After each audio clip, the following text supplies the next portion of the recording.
కాకినాడలో ఉన్న ఇక్కడికి వచ్చిన మన మీడియా మిత్రులందరికీ నమస్కారం. నా పేరు పసుపులేటి సందీప్ రాయల్. మా అమ్మగారి పేరు పసుపులేటి పద్మావతి గారు. మేము అనంతపురం జిల్లా నుంచి వచ్చాము. మీ అందరికీ ఒకటి అనిపించింటది, అరే ఇక్కడ ఎలక్షన్ల టైంలో కాకినాడలో ఎన్నికలు జరుగుతున్నాయి, వీళ్ళు అనంతపురం జిల్లా నుంచి వచ్చి ఇక్కడ ప్రెస్ మీట్ పెట్టడం కొంచెం ఆశ్చర్యకరంగా ఉంటుంది. దీని వెనకాల చాలా బ్యాక్ డ్రాప్ ఉంది, దీని మీకు చెప్పాలి. ముందుగా కాకినాడ పార్లమెంట్ అంటే చాలా ఉన్నతవంతమైన రాజకీయ నాయకులు పార్లమెంట్కి వెళ్ళిన ప్రదేశం. అంతేవిధంగా విలువలతో కూడిన రాజకీయం చేసే నాయకులు ఇక్కడ పోటీ చేసి పార్లమెంట్కి వెళ్ళిన నియోజకవర్గం. అంతేకాకుండా 10 మందికి సహాయం చేసే వాళ్ళే కానీ 10 మందితో దోచుకొని వాళ్ళ జీవితాలను నాశనం చేసే వ్యక్తులు ఎవరు కూడా ఈ పార్లమెంట్ నుంచి ఎన్నిక అవ్వలేదు పార్టీలకు అతీతంగా. అలాంటి ఈ పార్లమెంట్ నియోజకవర్గం నుంచి ఒకప్పుడు వెంకటరామారావు గారు అనే ఒక భారత కమ్యూనిస్టు నాయకుడు, అలాగే సెక్యులర్ నాయకుడు అయినటువంటి ఒక తిరుమలరావు గారు లాంటి వ్యక్తి ఇక్కడ నుంచి ప్రాతినిధ్యం వహించారు. అంతేకాకుండా ఎంతోమందికి పార్టీలకు అతీతంగా, కులాలకి మతాలకు అతీతంగా ప్రజల కోసం పనిచేసిన ముద్రగడ పద్మనాభ గారు లాంటి వాళ్ళు కూడా ఇక్కడ నుంచి ప్రాతినిధ్యం వహించారు.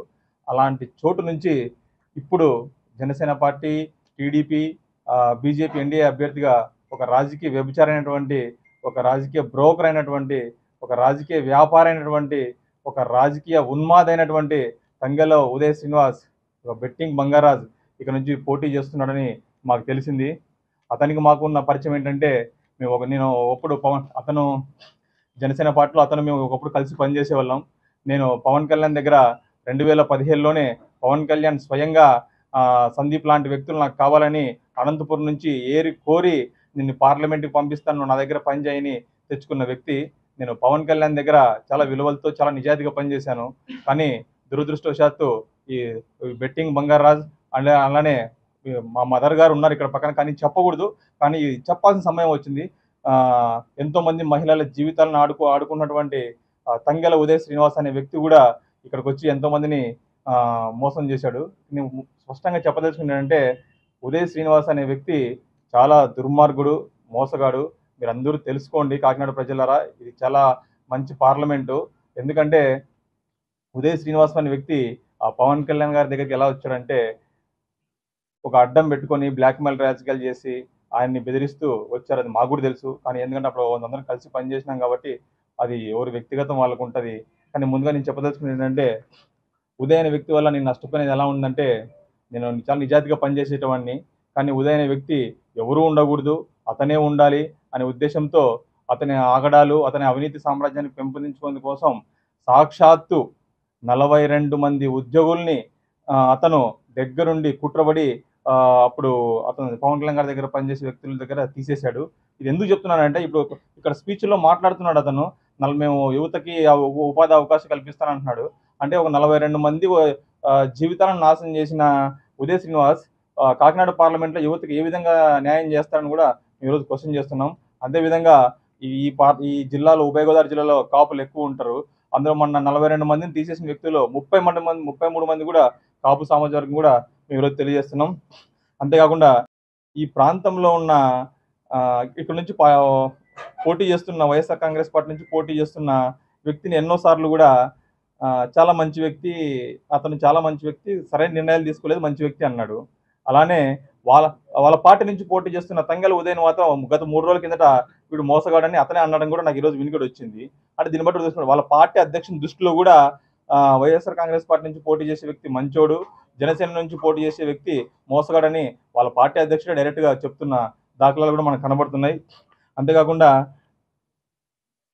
ఉదయ్ శ్రీనివాస్ అనే వ్యక్తి ఈ ప్రాంతానికి చీడ పురుగు లాంటోడు. అతను ఎక్కడ అడుగు పెడితే అక్కడ వాళ్ళ జీవితాలు మొత్తం నాశనం అవుతాయి. ఎందుకంటే హైదరాబాద్ పార్టీ ఆఫీస్ కానీ, మంగళగిరి పార్టీ ఆఫీస్ కానీ చాలా దౌర్భాగ్యమైన పరిస్థితిలో ఉండేది. ఒకప్పుడు హైదరాబాద్లో ఉన్న ప్రశాసన నగర్లో ఉన్న జనసేన సెంట్రల్ కార్యాలయం అనేది ఒకప్పుడు కలకల్లాడేది.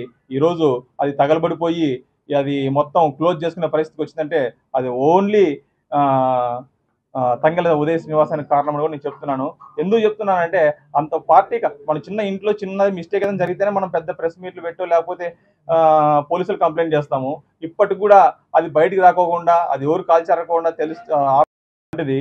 ఈ తంగెల శ్రీనివాస్ అనే ఒక బ్రోకర్, ఒక రాజకీయ వ్యభిచారి అనే వ్యక్తి హైదరాబాద్ సెంట్రల్ పార్టీ కార్యాలయంలో సెంట్రల్ హాల్లో సిగరెట్లు తాగిన దౌర్భాగ్యుడు ఇతను.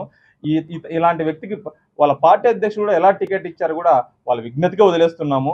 అంతేకాకుండా పార్టీ ఆఫీసుల్లోనే సిగరెట్లు తాగిన వ్యక్తికి పార్లమెంటుకి మీరు పంపిస్తారా ప్రజలారా, కాకినాడ ప్రజలారా? మిమ్మల్ని సభ్యునిగా మేము కోరుతున్నాం. అలాంటి వ్యక్తిని పార్లమెంట్ కాదు కదా, పార్లమెంటు గేటు ముందర ఊడ్చడానికి కూడా తరం కావాలని కూడా మేము తెలియజేస్తున్నాం. మీకు అందరికీ తెలిసి ఉంటుంది, త్రివిక్రమ్ శ్రీనివాస్ అని అతన్ని అడ్డం పెట్టుకొని వాళ్ళన్న ఉంటాడు. మీ అందరికి చాలా విషయం, అందరికీ వాళ్ళన్న అంటే సుమన్ అనుకుంటుంటారు. వాళ్ళన్న పేరు సుమన్ కాదు, వెంకటేశ్వరరావు అని పేరు ఉంటుంది. ఆయన పేరు వెంకటేశ్వరరావు, తంగెళ్ళ వెంకటేశ్వరరావు.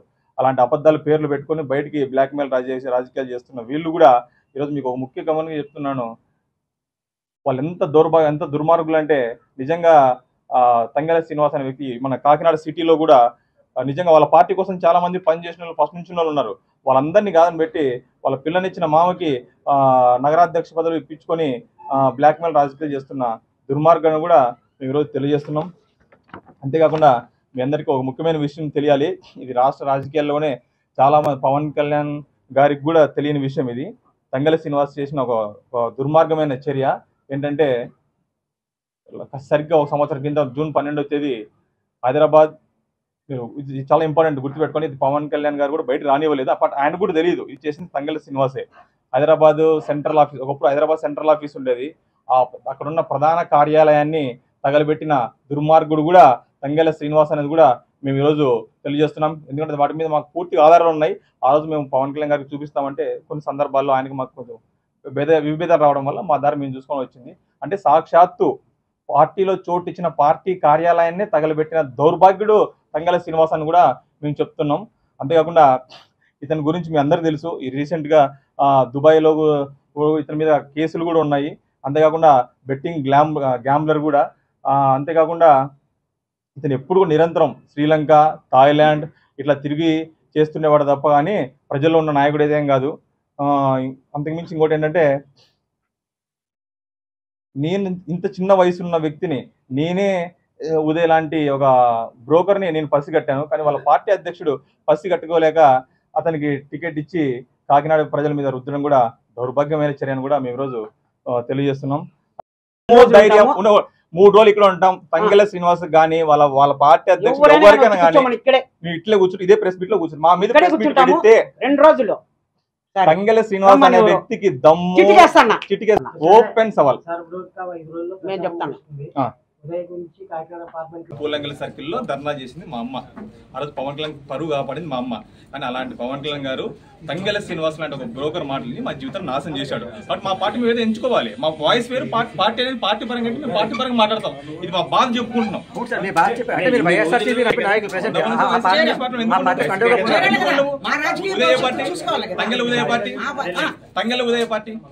తంగెళ్ళ ఉదయ పార్టీ వైఎస్ఆర్ కాంగ్రెస్ పార్టీ. ఇది మా పర్సనల్ ఇష్యూ. తంగెళ్ళ ఉదయకి మాకున్న ఇష్యూ ఇది. మళ్ళీ చెప్తున్నాను, తంగెళ్ళ ఉదయ అనే వ్యక్తి దమ్ము ధైర్యం ఉంటే మా మీద ప్రెస్ మీట్ పెట్టమని మళ్ళీ మరుసటి రోజు ఆ లేడీస్ కూడా దొరకొని వస్తాను ఇక్కడికి. ఇప్పుడు చెప్పను, ఎవరో వాళ్ళు వస్తే, ఎవరో మమ్మల్ని మాట్లాడాలని వస్తే ఇదే ప్రెస్ ఇక్కడే కూర్చుంటాము, ఆ పేర్లు తీస్తాము. దమ్ము దాని గుడ్డ మీద చేతులు వేసుకొని చెప్పమనండి. ఎందుకంటే బాధ పడినాం కాబట్టి, మహిళలు బాధ పడినారు కాబట్టి ఇలాంటి వ్యక్తులు నీతులు చెప్తా ఉంటాయి. ఇక్కడ కడుపు మండి వచ్చింది. కడుపు మండి ఈరోజు కాకినాడ ప్రజలకు మా బాధని తెలియజేసుకోవాలని మేము వచ్చింది ఈరోజు.